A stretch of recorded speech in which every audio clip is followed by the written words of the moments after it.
Good evening all and welcome. Tonight we're going to be hitting the road, so buckle up because it's time to get comfortable and let the darkness take control. Last winter, I was driving down the freeway at night, going between suburbs of a large metropolitan area, so there were plenty of cars around, but it was maybe around midnight or so, and it had been snowing. I saw a car pulled over on the shoulder of the freeway with a guy standing next to it, clearly in need of some assistance. I saw them as I was driving past, but since it was later at night and was cold, I figured I might as well take the next exit, loop around, and see if the guy still needed help. I get there, and it's a middle-aged, working-class type of guy standing outside his pickup. He's wearing blue overalls, is slender and slightly balding, and puts off what I can only describe as a weird vibe, but I couldn't quite put my finger on it. But it was one of those weird gut feelings that you aren't sure why you feel. He says that he's been having car troubles. It's from about 2 hours out of town, and that his alternator is shot, and that his battery needs a boost. I've owned a car with a shot alternator and know that when the battery dies you need to boost it for a little while if you're going to get things running again. I tell him it's no problem, commiserate with him for a minute and pop my hood, and he says he's going to grab his cables. When he comes back, I notice in his hand he has some sort of concealed metal object. No clue what it was. I saw it for just a brief moment and saw that it wasn't a knife, but that it was metal and a little shorter than the length of his hand, and he was clearly trying to conceal it from my view. This all happened so fast, and I am immediately on high alert. I see for a split second as he's bringing the cables to me so that I can hook up my battery. I instantly take a step back to put some distance between us and tell him that he can hook up my battery and I'll wait in the car. All the while in instantaneous full fight or flight mode, getting ready to block an attack if he were to lunge at me. He doesn't, and starts connecting the cables to my battery, and as I'm sitting in my car, I start to wonder if I was imagining things as he connects the battery, and we both wait for the battery to charge.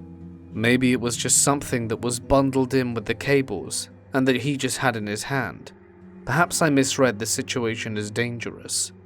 After a few minutes he goes to start his car, shouts that it isn't working, and then walks back towards my car while he waits in front of mine.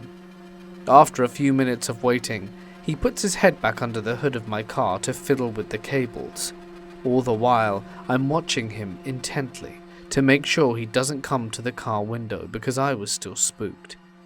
He shouts some things about how it isn't working and asks me to come and take a look. I open my window a bit and casually tell him not to worry and that it's probably going to take some time.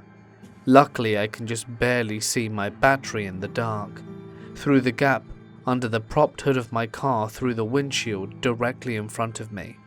I see him fiddle with the cables and hear him shout again that it isn't working and for me to come out. Then I see him slip the metal object I had seen earlier and see him touch it to my battery terminal as sparks shoot out from where he touched it. He starts yelling and jumps back, and I immediately jump out of my car and tell him that something came up and that I needed to go now. I honestly don't remember much of what he was trying to say as I cut him off or what exactly I said. I just remember saying that I needed to get out of there without taking my eyes off him for even half a second. I don't remember even how the cables came off my battery. Did I pull them out? Were they already off? But I slammed that hood, jumped in my car and drove off. I still have no idea what his plan was, no clue what he was trying to do, or what on earth he was trying to make happen. But I do know for a fact that what I saw him do was in no way what he was telling me he was going to do. But as I left him there and drove off, I was practically pinching myself, trying to make heads or tails of what just happened. And I can't stress this enough. that the guy just gave off the weirdest vibes, like the hills have eyes kind of weird vibes. Maybe he was planning on trying to short my battery so that I was stuck there. But to this day, I wonder if I encountered some sort of mass murderer who had been planning on kidnapping someone at the side of a freeway as they stopped to help. Who knows, but either way it was strange as hell. He right spooked me, and I noped the hell away from that dude as fast as humanly possible. I still wish I had gotten a license plate or something to give to the cops, but in that moment, the only thing going through my mind was to remove myself from that situation as fast as humanly possible. I was 16 and had just gotten my license, and I had a part-time job, so I was able to buy a car. It was a super old car and quite unreliable, but I was the only one in my friend group that had a car, so I was always the driver. Well, one night, after working, I offered to drive my friends home because it started snowing. One of my friends lived around 20 miles out of town. I'd never been there before, but I figured I'd be able to find my way. It was all pretty much dark dirt roads in the country, and this was before the era of smartphones being commonplace. I dropped her off and was sure I'd be able to find my way back to the highway. Of course, I ended up getting lost. I had a track phone, and the service absolutely sucked. I pulled over to the side of the road, trying to think back to the turns I took, when I hear the car door open. I look over to see this creepy dude attempting to get in. He had come out of nowhere from a field next to where I parked. I freaked out and took off. A few days later at work, my friend who I had dropped off told me that an old man and his wife were murdered by someone breaking in. Scared the crap out of me, but I never told anyone because they wouldn't have believed me. The guy ended up getting caught on the same night. I drove an old SUV back in college. After school I drove home, which is about a half-hour drive away. I was getting dressed to come home when the car alarm went off, so I rushed out and discovered the car door open with the radio head unit and speakers gone. I was thinking, this guy works fast. Reported it to the police, and after a few weeks they found the thief and asked me to go to the police station. At the police station, I was asked a few questions, and the officer told me I had to hear something from the thief. When I confronted him, he told me that he was able to get into my car at the car park near my school, and that I unexpectedly arrived, so he dove and lied flat in the third row. So I was driving home with an unknown passenger all the time. When I arrived home and locked the car, he removed the items, and when he opened the door, that's when the alarm triggered. The best part is what happened at the police station, because a bunch of the cops were waiting to see my reaction. He said he was scared witless. He was just a regular car thief. His concern was that I would be bringing him far away and he wouldn't be able to get home. Since he was just an amateur thief, when he opened the door and triggered the alarm, he panicked and left some of his belongings, which were used by the police to identify him. In any case, I hope to never see him again. This happened around 7 years ago. At the time, I worked in a job that was about a 45-minute drive away on a good day. It was a drive along little country roads to get to this isolated country town, but the pay was good, and the benefits worked for me. Each night on my way home, I would drive down the main street of the town to an intersection, turning right to head home. This one night, I drove down to this intersection and waited for the lights to turn, when suddenly and unexpectedly, I hear a rap on my passenger window. I turned to see these two men staring at me through the window of their car, both kind of scruffy, the driver looking really angry. Wondering what was going on, I lowered my window. The driver didn't even let me talk. "Why'd you cut me off back there?" I was confused, not having seen another car when I pulled out. "I didn't." He looked even more angry at my denial. "Yes, you did. Back on Turnpike Lane, we nearly crashed." I didn't come down Turnpike Lane. I was in the parking area at the top of the street and turned down from another road. It must have been someone with a similar car, as my car has a very distinctive colour, but I've seen a few like it around. "You're a liar. Don't believe you." At this point he was getting redder and redder, and his friend chips in. "Why are you so nervous if it ain't you?" "'Cause your friend looks really angry and I have an anxiety disorder. Plus, you're two men accosting a young woman on her own." At this point there's a beep from behind me. We're holding up traffic. I pull off, ignoring a roar from him. However, as I was driving I heard a prolonged beep from behind me and saw him following me in the mirror. He must have cut into my lane to follow me. I began to become really frightened as they followed me towards a main road. Wondering what I should do, a set of traffic lights turned red ahead of me, and I slowed, panicking. I quickly locked my doors in case, but the next thing I knew he was pounding on my car door in an attempt to open it. I don't remember any of this, but I found out after that he had some sort of hammer in his hands and he broke my car window, attempted to pull me out of the car by my hair and hitting me once when he couldn't get me out. I think he must have knocked me out because the next thing I know, a couple was checking my pulse and trying to stem the bleeding from a cut on my forehead. Apparently, this couple saw him pulling out past me, nearly colliding with the traffic light. In the end, he was caught. He pleaded not guilty in court, and I had to take the stand. It was proven via CCTV footage that I wasn't the driver he nearly collided with. He is in jail still, all over road rage and a case of mistaken identity. This was around 12 years ago. My husband's family has a mountain house across the state. Once we get off the turnpike, we take a single country road up over a mountain and down the other side of our house. It's about a half-hour ride on this winding mountain road. In the middle section near the top of the mountain, it is the most winding part, and the word slow is written across the road in giant letters. We take this road maybe 6 to 10 times a year and back. I'd been up the house dozens of times at this point, and nothing odd happened in the trip, up until this one time. My husband was driving. I'm in the passenger seat, and there were no other people in the car. There's a Billy Joel song playing in the iPod through the car speakers. I think it was Uptown Girl.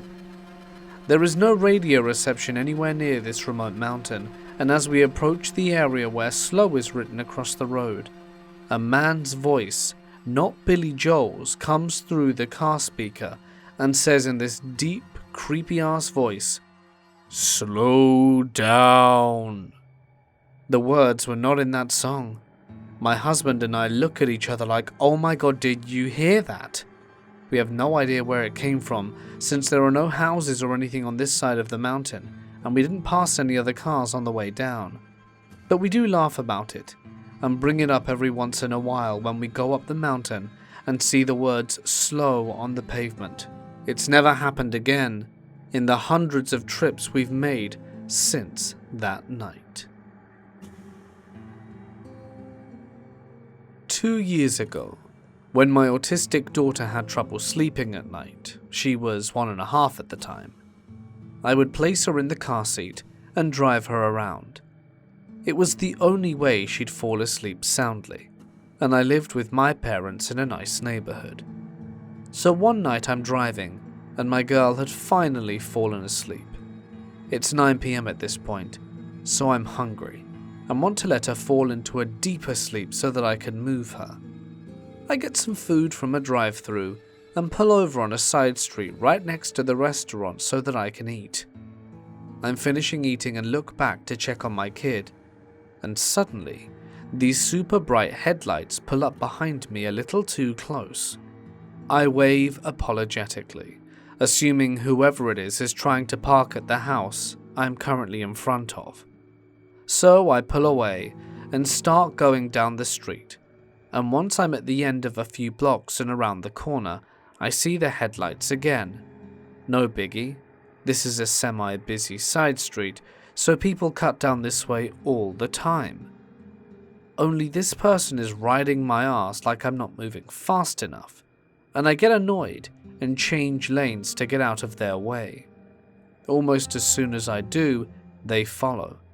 At this point I realize that the car is the same sedan that had pulled up behind me on the last street. But now they are too close for me to see the make of the car, and the high beams are on, so I can't see anything behind me. I curse myself for not paying better attention to the car before. I didn't want to be crazy paranoid, so I took a few unnecessary side streets and passed my neighborhood, only for this person to be behind me turn for turn and lane change for lane change. So I panicked and called my dad. I know I should have called the police, but I was 21 and did the first thing I could think of. He was at work half an hour away. He has terrible reception and decides to call me back on the landline at his work, and is on his cell phone with the sheriff's department for our neighborhood, and they tell me to drive to the station. It's been close to 40 minutes since the person had started following me and kept riding me closer and closer. I'm running lights and swerving around at this point trying to catch someone's attention. So I drive to the station, and no one is there. Not a car, not a cruiser, no one in the department office, not even any cars in the small parking lot, and they want me to pull into the lot and wait for an officer.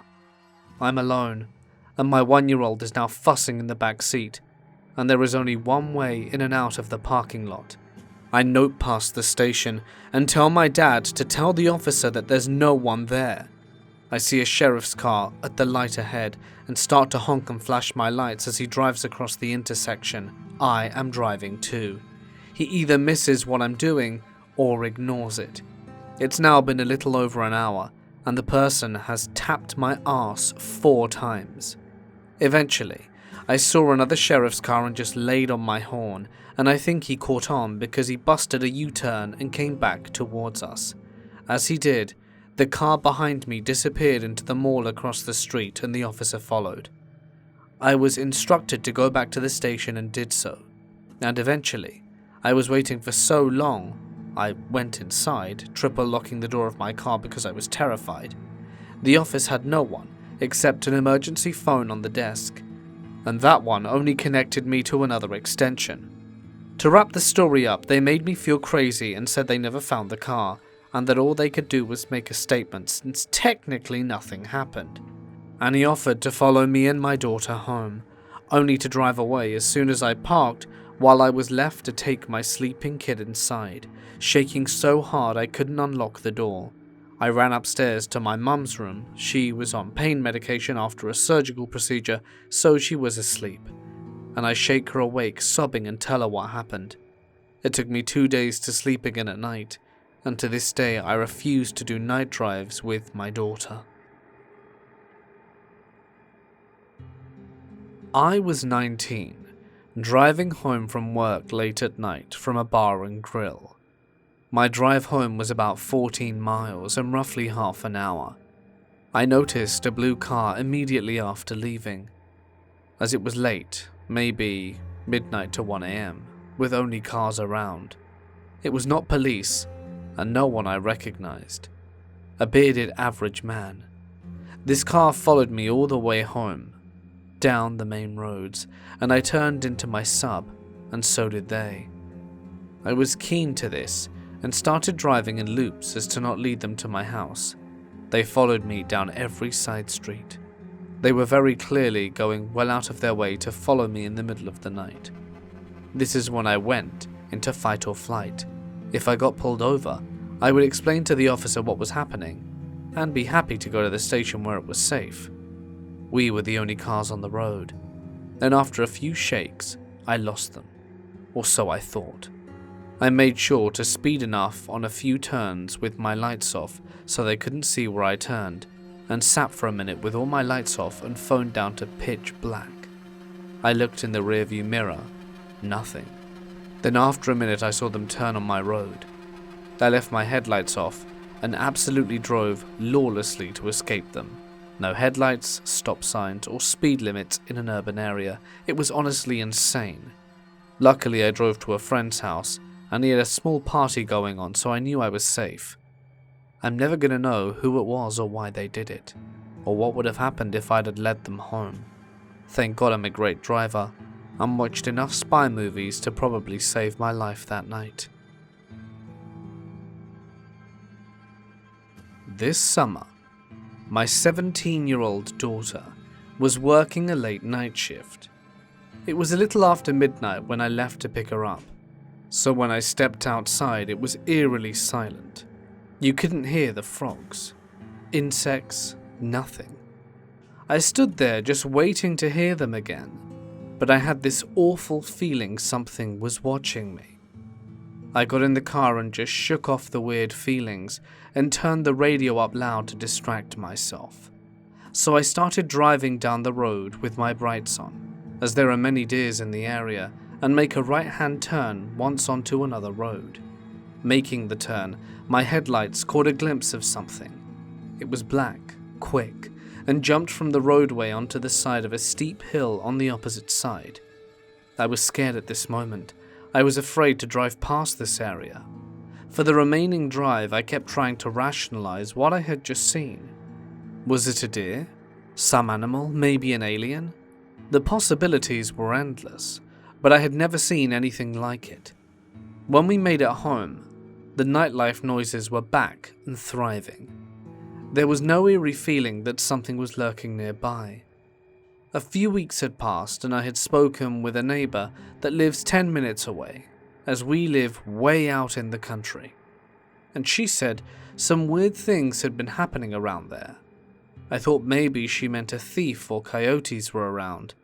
Then she said, "You might think I'm crazy, but," and goes on to tell me how silent it would get at night more often, and there were some dark figures that they had seen. Not just her, but also a few other people that lived nearby. So I tell her of my ordeal of the night that I had experienced, and told her it was hard to explain exactly what I had seen, because I'd never seen anything else like it. She asked me, did it look like a Dementor from Harry Potter? Oh my God, yes. She tells me her sister-in-law was out visiting and left after it was dark to go home. Driving close to the area where my house is located, my neighbor gets a call from her sister-in-law that's screaming and crying hysterically. They drove to where she was, and she was too scared to even open the car door. Eventually she was able to tell us that she'd seen something black crouching over in the roadway. She slows down and is being cautious, but this dark figure stands up and jumps to the nearest tree and climbs it so fast and disappears. She was shaken up. They had to drive her home. It never happened again, and I haven't heard any other stories from my other neighbors. I will forever be cautious when it goes silent on a hot summer's night. Who can I even share this with, other than a few close neighbors who had also seen this mysterious dark figure? If I told anyone, then they'd think I were crazy. Winters are usually silent here, and I hope whatever this thing was, moved on, or is at least hibernating all winter.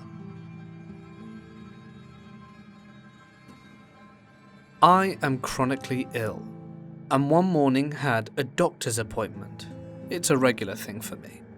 When I was making my way home, I had taken the exit off the highway that I needed. As I turned left, I noticed that there were flashing lights and a siren behind me. The road was only one lane for a short time, but then a left turn lane opened at a stoplight. That was when I needed to go, so I pulled over there and stopped behind an SUV. The fire truck goes around taking a left, so going in the direction that I also needed to go. After they pass, we turn and start heading down that road. However, the SUV in front of me was only going at 15 miles an hour for some reason, and I slowed down. There was no passing lane, just a middle of the road turn lane. I couldn't go around him. When we come up on a road, they are all braking suddenly and pull over towards that road, but blocking it as if they were perpendicular to it. I thought this was weird, but maybe it was someone who got lost and didn't know where they were going. As I passed them, they honked their horn at me. I'm not sure why. I wasn't being aggressive or anything. I think nothing of it beyond, "That's weird," and I carry on driving. They pull out immediately after I pass and start flashing their brights at me. Again, quite weird, but okay. Then something happens that made me alert and nervous. He starts charging my car from behind, pulls back away, then slams on the gas and almost hits my car, then beeps and flashes his brights. Rinse and repeat. I was feeling unsafe at this point, so I tapped my brakes. Nope, just caused him to honk more. He charged my car 4 times. A while up the road there was a roundabout and I had to go left. Turns out he was going left too. However, the road then had only 2 lanes instead of 1, and I stayed in the left lane as our apartment complex was just half a mile up the road. I was behind a semi who was going slower, but I was fine with that, hoping the guy behind me would just pass and let me go. He got over into the right lane, so I thought he would just leave me alone. But then he saw I had my blinker on, so he immediately hit the brakes and pulled behind me, and turned his blinker to follow me. By this time I'm really scared. I knew that if I pulled in he would prevent me from leaving by blocking the entrance, so I sure as hell didn't want him finding out where I lived. I turned my blinker off and went straight instead. A while up the road, he pulled beside my car, honking and screaming at me. I was frozen in fear, so I just stared straight ahead, not looking at him, and after a minute that felt like an hour, he gunned it and raced ahead of me in the truck. I was able to reach the road and turn around to go home. Even after arriving home though, I was scared that he would find out where I lived and do something to my fiance's car, which at that point I was driving. Luckily, that did not happen and I was safe. Ever since then, I've been hyper alert to people who are behind me, paranoid that someone else is gonna follow me. Yes, I know the chances logically of that are slim, but anxiety doesn't listen to logic. So, to the crazy road raging driver, let's not meet again.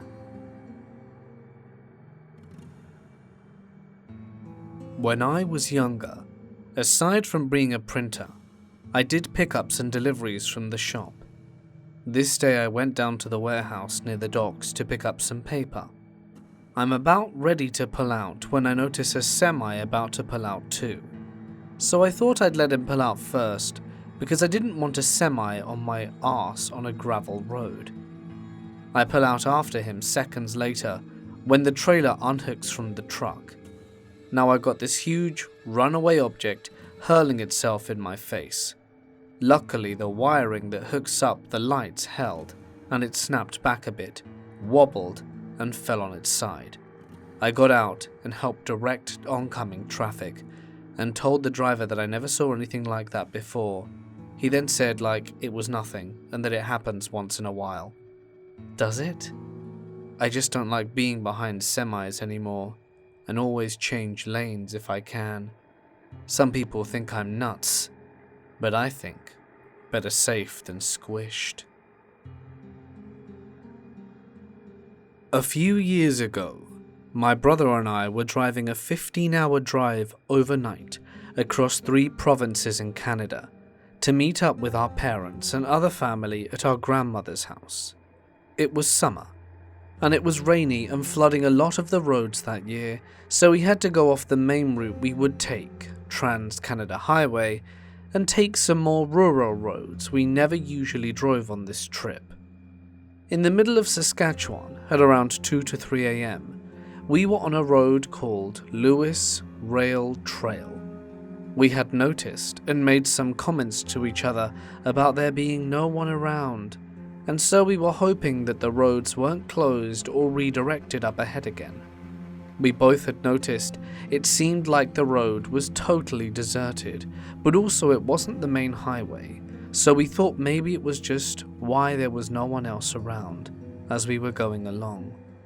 We started to notice dead deer on the sides of the road, quite a few, and I remember saying something about hoping not to hit one. Then suddenly, we were on a strip of road for a solid 5 to 10 minutes where both sides of the road were absolutely covered in piles of dead deer, one on top of the other, mangled together, eyes open and shining up in the headlights, clearly dead, the way they were piled and twisted up like backwards necks and feet up in the air and stuff. No one in the middle of the road though. None of them splattered like they'd been hit by vehicles, no blood or gore, just hundreds of intact, dead deer bodies lining and piling on top of each other, on both sides of the road. I remember just staring at them and looking over at the dead piles on the other side of the road on occasion, and one of us saying something about being in between walls of dead deer. It sounded totally messed up, but my brother remembers it too. Feeling like we were in a daze or something, like in hindsight, it should have really freaked us out. But I remember just staring at them and seeing their eyes shining, and I remember thinking something, like it looked like they were all looking back at me, wondering why there were so many, wondering why no one else was around, but really, just not saying anything, and mindlessly driving through it for several minutes. It wasn't until after we were past them that there were other vehicles and semi-trucks passing by us again, that we sort of snapped out of it and said, that was really messed up. I had been taking pictures of everything that trip. Random clouds, cows in fields, my feet on the dashboard. But I didn't think for a second to take a picture of this bizarre road lined with dead deer on both sides, because I don't think I was thinking straight. Me and my brother spoke about this often. It bothers us now because we both remember how weird it was. But saying it to other people never seems to justify the absurdity. I don't think people believe it happened, but we both witnessed it and felt the same thing. Just a little bonus story. This one's more about revenge than anything truly horrific, but I think you'll enjoy it nonetheless. I used to work for a large state agency, and after 5 years had become a middle manager. My office was in the state office tower downtown, and parking was scarce, but middle management and up got reserved parking in the garage attached to our building. This was a great perk, since it's a cold state, and on days that the tower garage is full, you have to park at a private garage about a mile away and walk. One day, I had to run a few errands and pulled up to the garage a little later than usual. By the time I had gotten there, the sign on the garage said it was full, but I had a badge that let me go in anyway, and drive down into my reserved spot. There was a man at the gate who was trying to get in despite the sign saying it was full. When I realized he didn't have a badge, I backed up a little and honked my horn to let him know he could back up. This infuriates him. He gets out of his car and flips me off, and hurls some choice words my way. As he backs up out of the spot, I pull up to the gate, and he yells some more words my way about how stupid I am, and that I can't read that the garage is full. I ignore him, and assume he's just some guy there to have a meeting at one of the dozen or so agencies in our building and park my car. I get to my desk and get an email from the HR that one of the upper managers was sick, and that I needed to cover down on some interviews. Interviews in our agency start with a group of prospective employees working on a small project together, and then the candidates sit in front of a panel individually. I walk into the room where all the candidates are sitting, and I see him there, the parking jerk. I was in my car, so he didn't get a great look at me, but I knew exactly what he looked like. The candidates introduce themselves and get to work on their small project.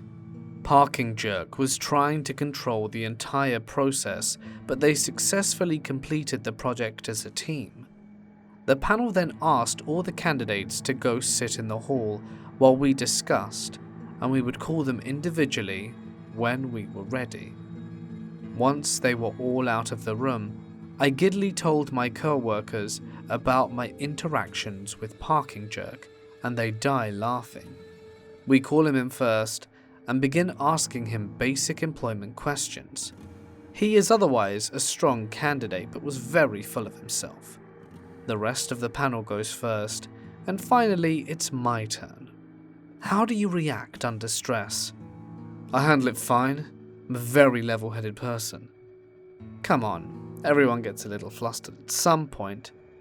Not me. Cool as a cucumber. So you never do anything like get out of your car and yell at a stranger? We're met with silence. Or call them names and learn how to read?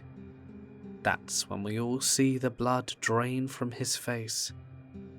Do you realize this job puts you in front of the media frequently? And someone is always watching. You do realize that if you were to work here, your actions would reflect on not just you, but they would also reflect your director, the department as a whole, and state government. Do you think that if you were in my position, you would hire someone who behaved as rudely as you did? He hangs his head in shame. I think I may not be cut out for this position. That doesn't necessarily mean you're a bad person, but you may not be ready for this job. He was deflated. I really think that was the first time someone held him accountable for all his actions. He did not get the job, but a few years later I saw him working for another agency, and by all accounts, he sounded like he had learnt. In 2007, I was a junior in college, and my friends and I went to spring break to Myrtle Beach. Being broke and wanting to save money on flights, we decided we would just drive there from our school in New Hampshire, and splitting the cost of gas would be cheaper. So we piled 5 of us into my friend's Hyundai hatchback and drove the 17 hours to get there. We were almost there, and we were driving through this little town called Fair Bluff, North Carolina. We get in there bright and early. First and foremost, the second we got in there, it was an absolutely morbid sight everywhere we looked. Just the year before, the town had been devastated by flooding in Hurricane Matthew. Broken down houses, all rotting from water damage, just apocalyptic. And everyone in the car agreed that the energy in this place was dreary. Despite this, we were driving slowly because we couldn't look away. So this memory plays in slow motion in my mind. Second, I'm from New York and went to college in New Hampshire, so I was oblivious to the fact that North Carolina was home to vultures. So as we're driving slowly, we see a big old animal we couldn't quite make out being eaten by vultures, and then we come across like 3 more right on the side of the road. That definitely adds to the spook factor, but everyone was still composed. We keep driving, and eventually drive by a hearse, which sound normal, but this hearse was pulled over on the side of the road, and there was nothing around for a good 2 to 3 miles. Except open fields and abandoned decaying houses, and 2 men were literally loading a casket onto it, just on the side of the road, no funeral home around for miles. So we were of course all questioning it, but ultimately just eager to get out of there at this point. The freakiness of it all came to a head when we drove by a literal cross burning. We drove by a cross that was pretty far out in the field, but it was huge, and we saw it clearly. It must have been at least 10 feet tall, wooden, and was scorched, partially burnt, still stuck in the ground, and at that point we just hightailed it. We were happy to see the welcome sign of the next town. We shook it off and proceeded to have fun at spring break.